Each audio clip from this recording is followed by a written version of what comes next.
ഇടുക്കി പെരുവന്താനത്ത് കാട്ടാനാക്രമണത്തിൽ മരിച്ച സോഫിയുടെ മൃതദേഹം വീട്ടിലെത്തിച്ചു. നൂറുകണക്കിന് ജനങ്ങൾ അന്ത്യോപചാരം അർപ്പിക്കാനായി എത്തിയിട്ടുണ്ട്. ജീൻ ചേരുന്നുണ്ട്. ജീൻ, ആളുകൾ അന്ത്യോപചാരം അർപ്പിക്കാൻ എത്തുന്ന കാഴ്ചയാണോ, വൈകാരിക കാഴ്ചകൾ തന്നെയാണോ കാണുന്നത്?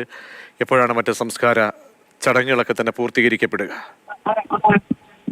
പ്രതീക്ഷ തീർച്ചയായിട്ടും കാട്ടാനാക്രമണത്തിൽ കൊല്ലപ്പെട്ട സോഫിയുടെ മൃതദേഹം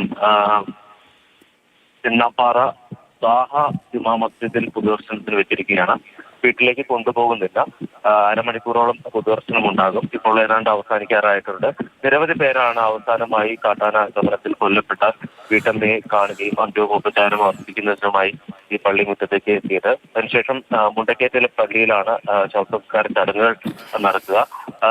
നമുക്കറിയാം, ഇന്നലെ വൈകുന്നേരമാണ് ഈ ദാരുണമായിട്ടുള്ള സംഭവം ഉണ്ടായത്. വീടിന് സമീപത്തെ പൂലിയിൽ കുളിക്കുന്നതിനായി എത്തിയതാണ് സോഫിയ. അവിടെ വെച്ചിട്ടാണ് കാട്ടാനയുടെ ആക്രമണം ഉണ്ടാകുന്നത്. അവരെ കാട്ടാന ചവിട്ടി കൊലപ്പെടുത്തുകയായിരുന്നു. അതിനുശേഷം നാട്ടുകാർക്ക് വലിയ പ്രതിഷേധം ആ മേഖലയിലുണ്ടായി.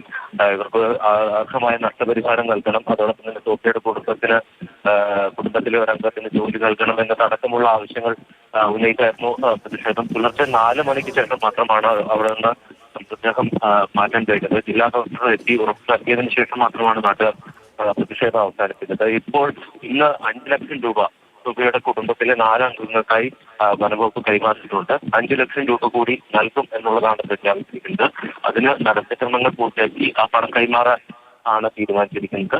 അതോടൊപ്പം തന്നെ കുടുംബത്തിന് നഷ്ടപരിഹാരം, അതോടൊപ്പം തന്നെ അവിടെ താമസിക്കുന്ന മറ്റു കുടുംബങ്ങളുണ്ട്, അവരെ പുനരധിവസിപ്പിക്കണം എന്നതടക്കമുള്ള ആവശ്യങ്ങൾ മുന്നോട്ട് വെച്ചിട്ടുണ്ട്.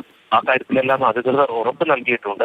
അതിന്റെ തുടർ നടപടി എങ്ങനെ പോകും എന്ന് നമുക്ക് കാത്തിരുന്ന് കാണാം. എന്തായാലും അത് നാടിനെ നൽകിയ ദാരുണമായ ഒരു സംഭവമാണ് ഉണ്ടായിരിക്കുന്നത്. ഇടുക്കി ജില്ലയെ സംബന്ധിച്ച് കഴിഞ്ഞ 2 മാസത്തിനിടയിൽ 3ാമത്തെ കാട്ടാന ആക്രമണത്തിലുള്ള മരണമാണ് ഇന്നലെ സംഭവിച്ചിരിക്കുന്നത്. ശരി, ജെയിനാണ് ഇവരെ നൽകിയത്.